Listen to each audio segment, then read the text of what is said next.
Hello and welcome to episode 144 of Tall Guy Talks Travel with Rick Doherty. Of course, I am your host, Rick Doherty. Last week, Sarah Says and I continued our Halloween tradition of discussing a spooky attraction from the Disney parks.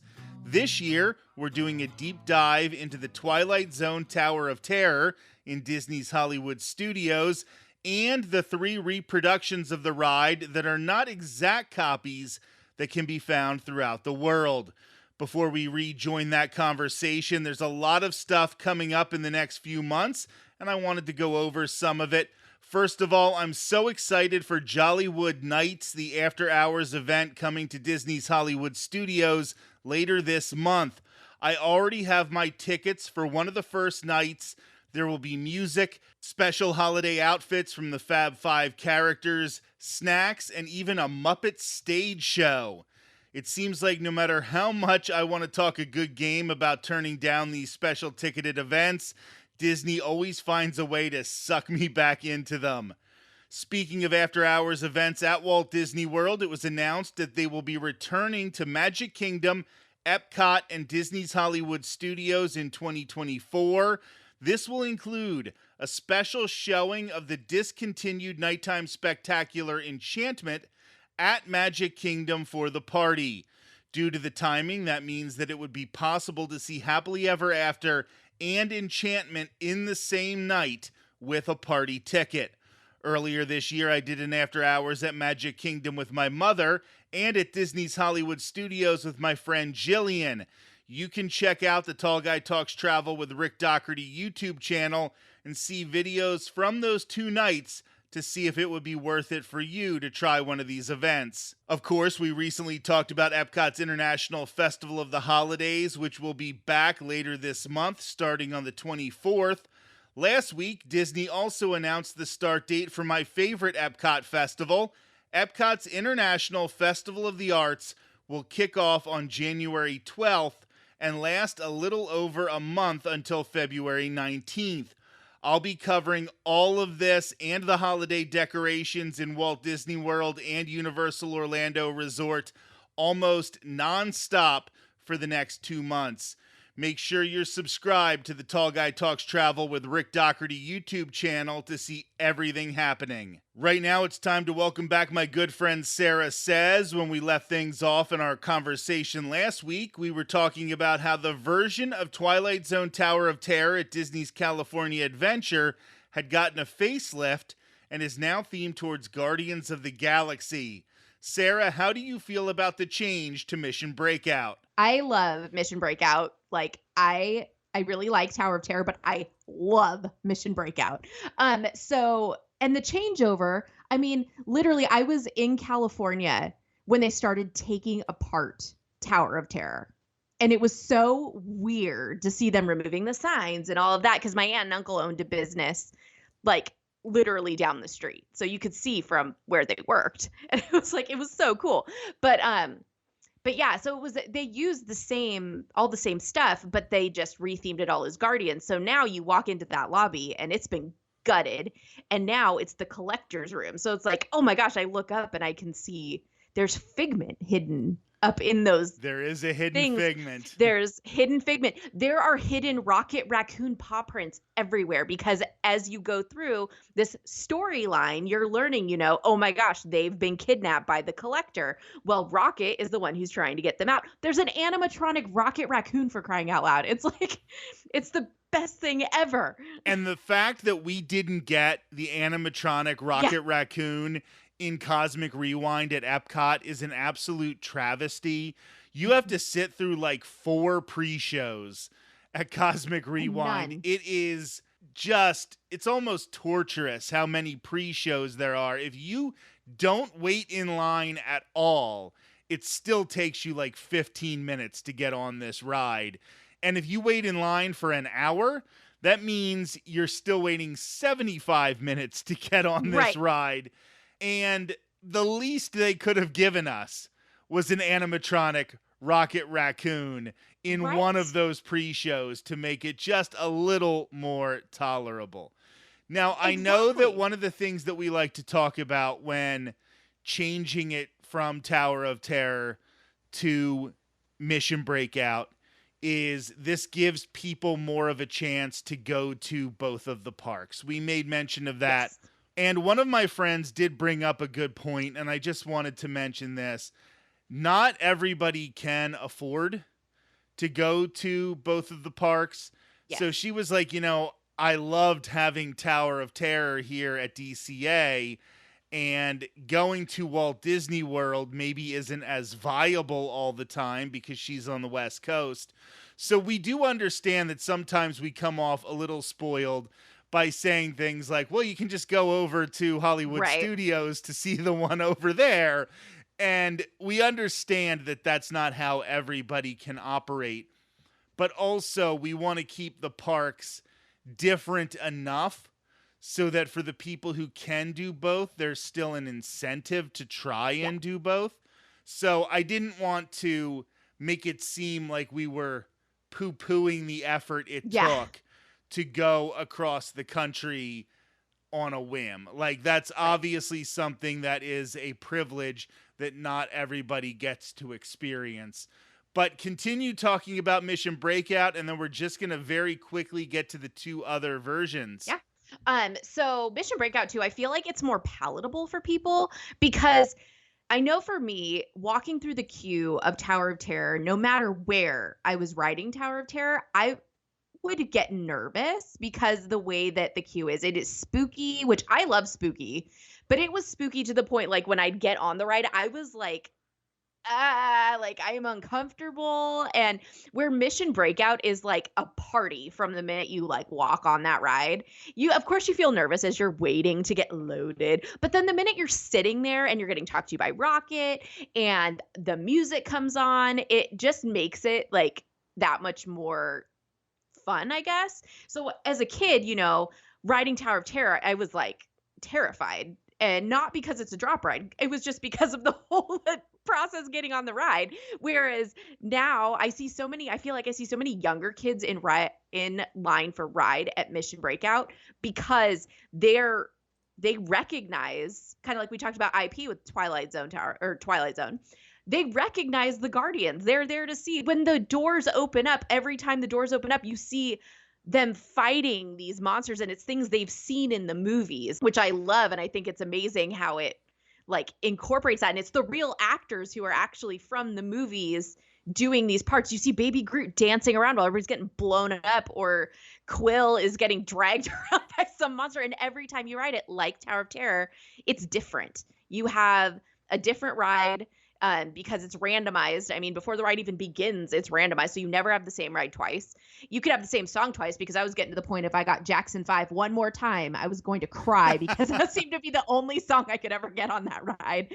But having that pop soundtrack with it, which I believe doesn't Cosmic Rewind, it has like pop songs that play as you're going, kind of like from Quill's Walkman. So yeah, it's like, and then when you get off the ride, it's still, you're having fun, but instead of dumping you at into like a gift shop, you're like at the collector area at the end, and you find all the cool stuff. So yeah, I mean, I feel like they just made it more palatable for people who aren't as comfortable or may not be as apt to ride Tower of Terror because they're not familiar with Twilight Zone. Their kids may not like spooky things, but they're like, I love this and I know what this is. Plus, they have the Guardians show that's out in the plaza area right in front of Mission Breakout. So while you're standing in line, you see a ginormous Groot running around and you hear Quill and Gamora. And so so just the whole tie-in, it makes it that much more, I think, fun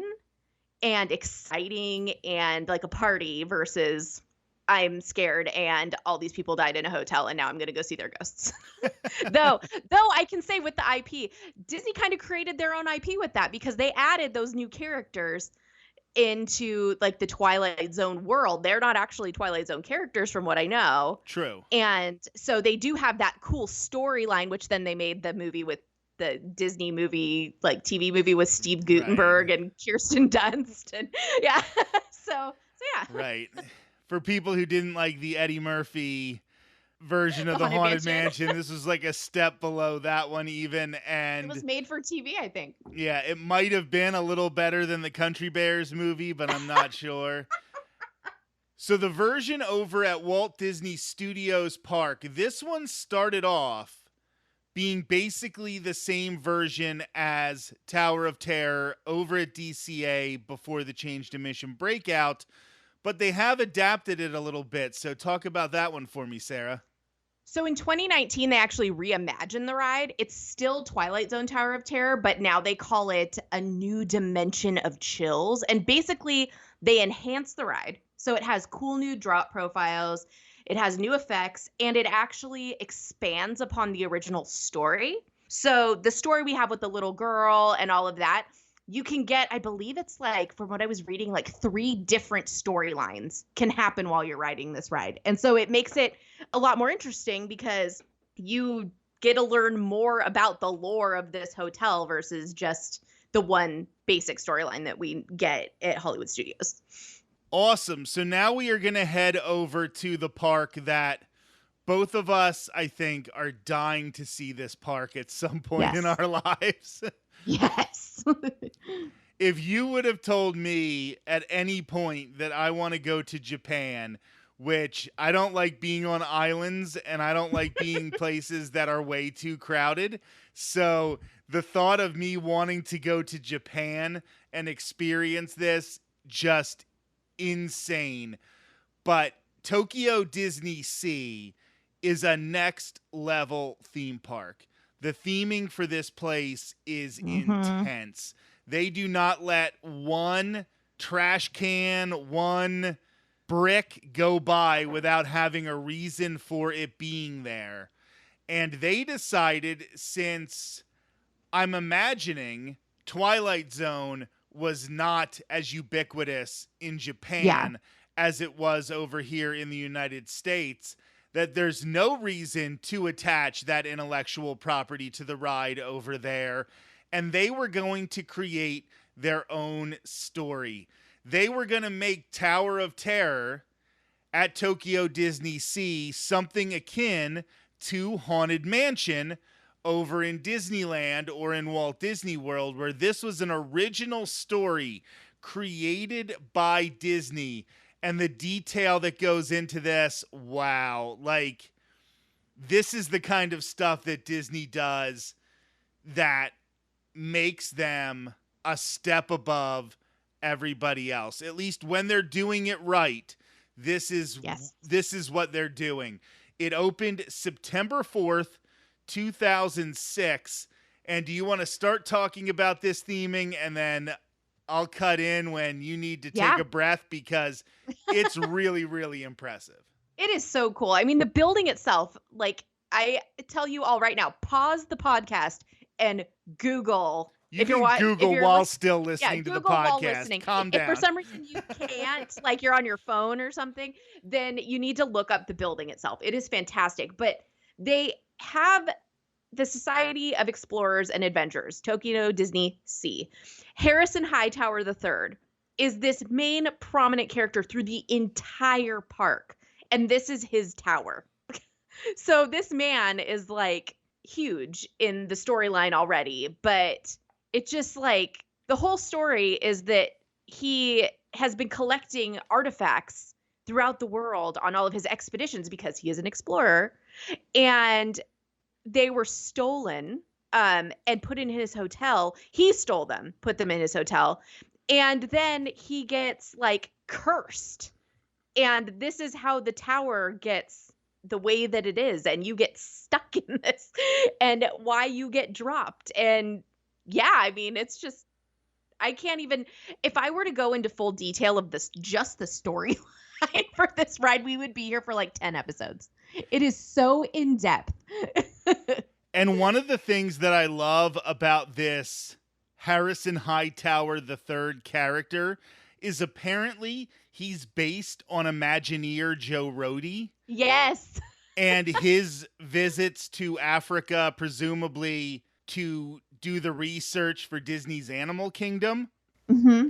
So this almost tongue-in-cheek references the cultural appropriation of Joe Rohde sort of taking these ideas from different parts of the world and putting them in a park like Animal Kingdom. Now, I don't think they're really criticizing Joe Rohde, because Joe Rohde definitely tries to show respect for the cultures he is portraying when he creates a land based on, you know, an African village or an Asian village or whatever.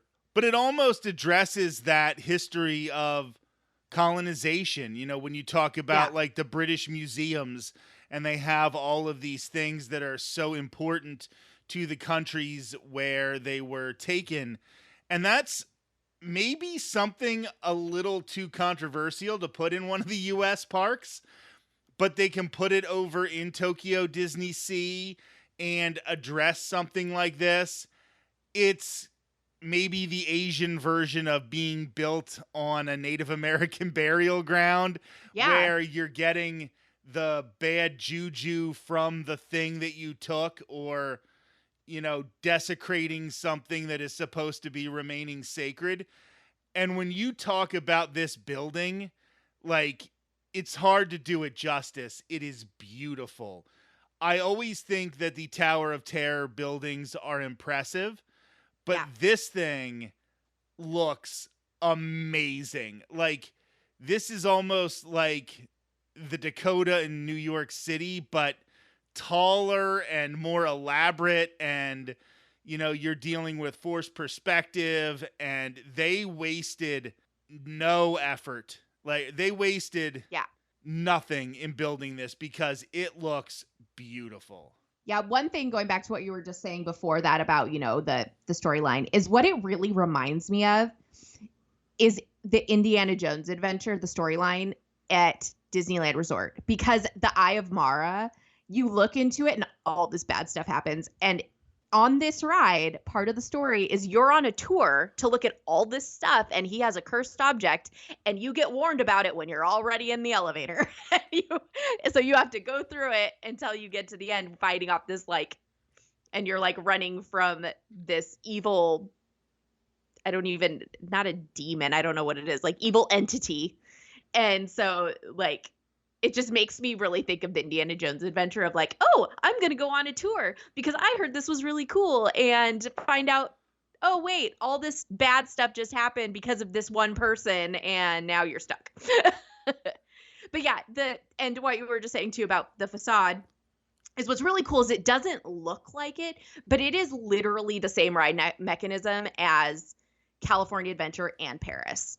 It's just the way that the building is made. I think I read it's Moorish architecture. I don't quite know what that is. I just remember reading that because it's so unique. Moorish revival architecture, excuse me.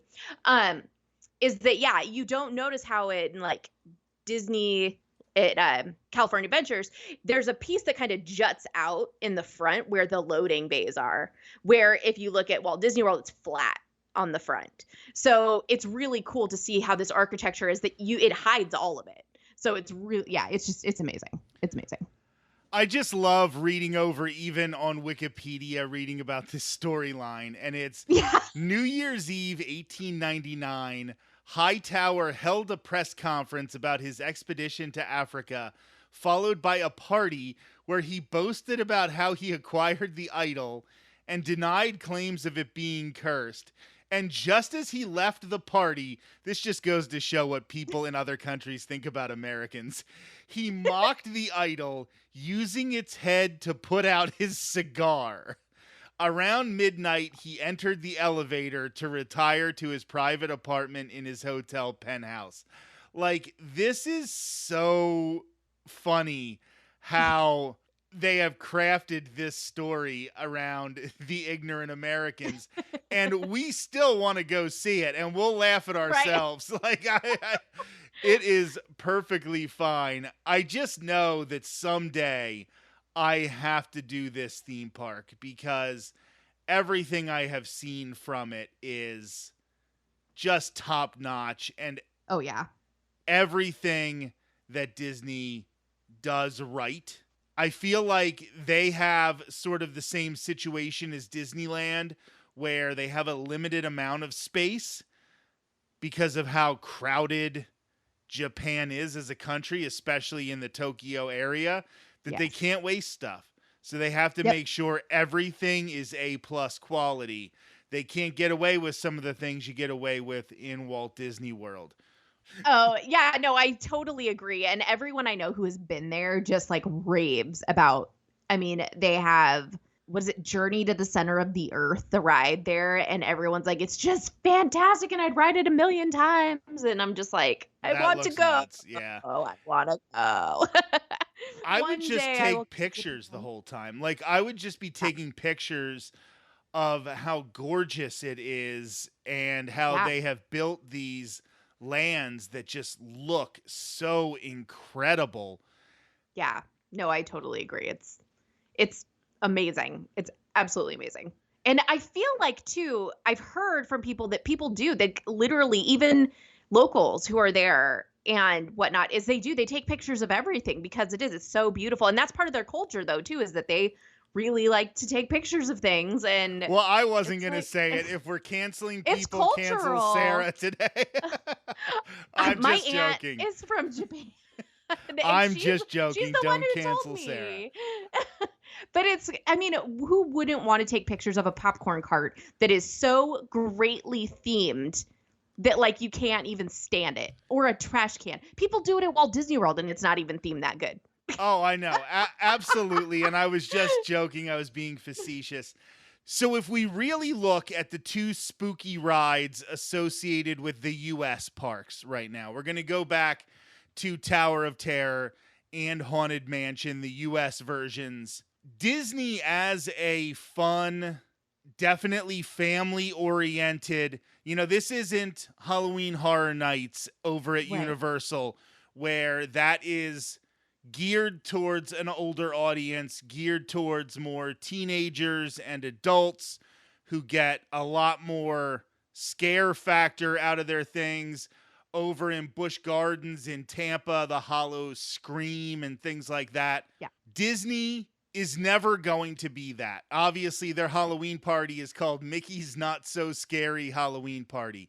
But when they do take a foray into something a little scarier, something a little darker, some content that's not necessarily, it's always family friendly, but Right. that isn't necessarily Winnie the Pooh or Right. princesses. It's not preschool aged family Yeah, friendly. talk about how successful they've been in their two really big attempts.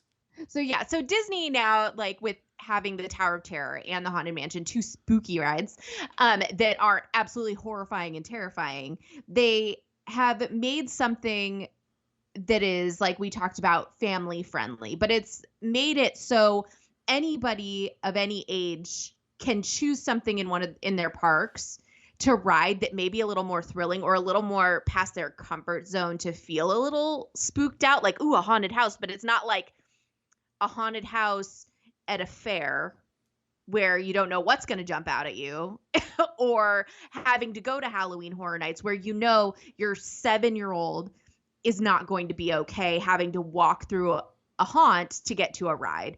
It's, I can choose and my kid can walk through and feel safe, or my family member who may not be as comfortable. Like, we've made it where it's scary but fun at the same time for all ages, or for all ages that can fit the height requirement. And I like to kind of talk about these two rides as hot topic scary.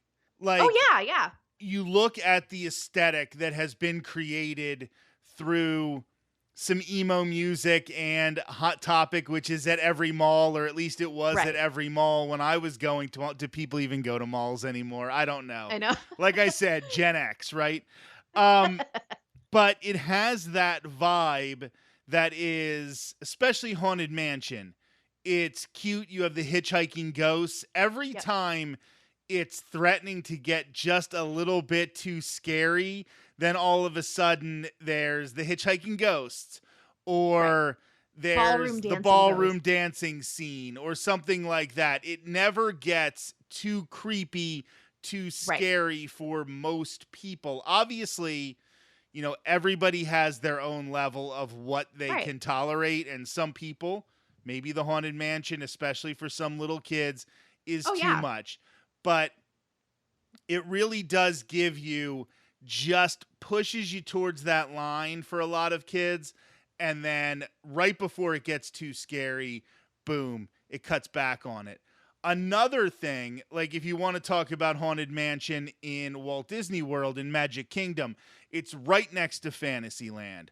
So let's say Yes. you have your 7-year-old and you're like, okay, we're going to try to ride Haunted Mansion.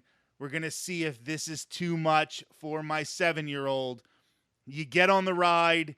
It scares the kid. There's some crying involved.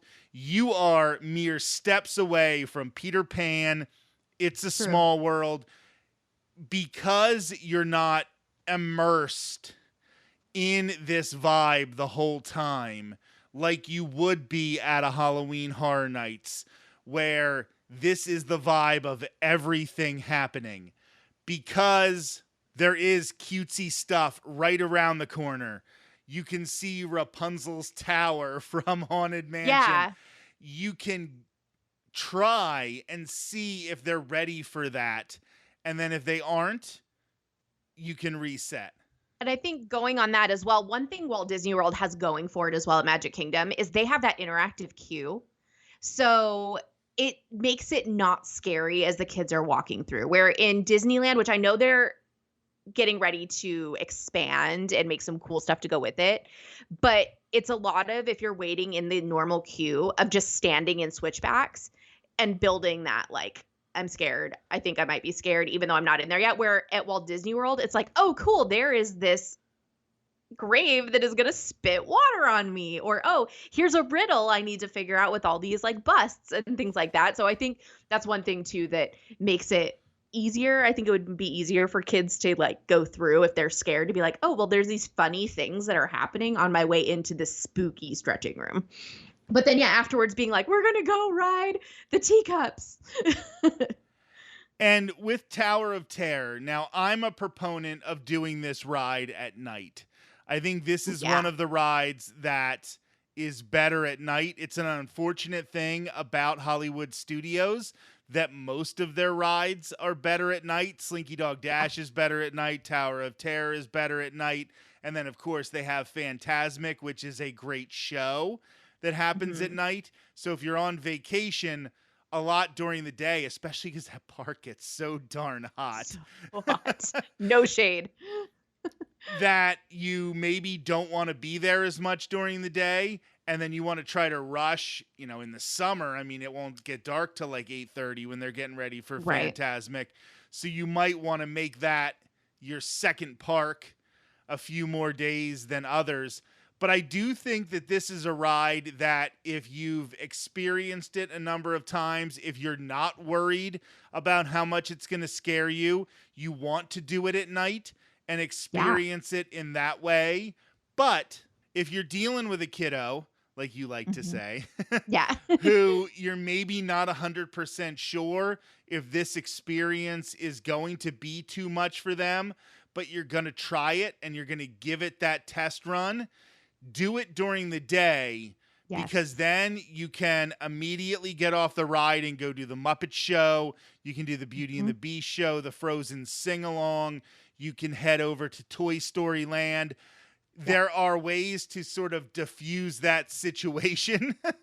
Go find Grogu and the Mandalorian and Exactly. So I would recommend, if you don't know if you can do this, try to do it during the day. yeah. If you know you can do it at night, because there is nothing like doing this ride at night. No, I totally agree. It is a great one at night. Same with Mission Breakout. Better at night. I mean, it's good all the time, but better at night. So, Sarah, what was your kid for Halloween? He was a bat. Yes, we did a Awesome. bat 2 years in a row, but a bat, and this year his wings lit up. So it was pretty exciting. Awesome. Sarah, thank you so much. I know you made time so that we could do Halloween again, which was Yes. really, really exciting, because I think After 2 years, we've done Haunted Mansion. Now we've done Tower of Terror. I have What are we no gonna do idea next what year? we're going to do next year.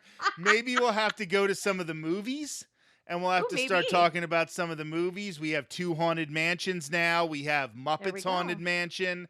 Maybe we could talk about some of that stuff in the future. We can Yeah. watch the Steve Guttenberg. Oh, Tower of Terror. It's called Tower of Terror. The made-for-TV movie Tower of Terror.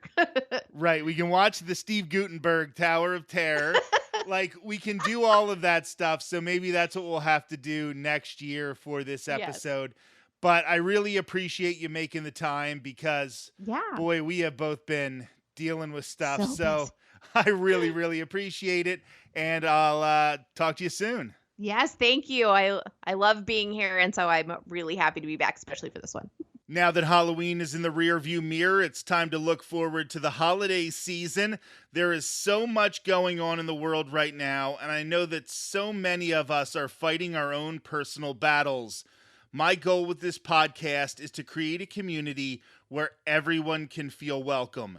No matter what happens, even if people try to take advantage of that, I am going to continue to be open to people. The holidays can be a difficult time for many, so I hope that you can find some sense of love and peace, even if it's just listening to us talk about theme parks. This has been episode 144 of Tall Guy Talks Travel with Rick Doherty. We will be back next Thursday with another brand new episode of the show. Until then, have a great week.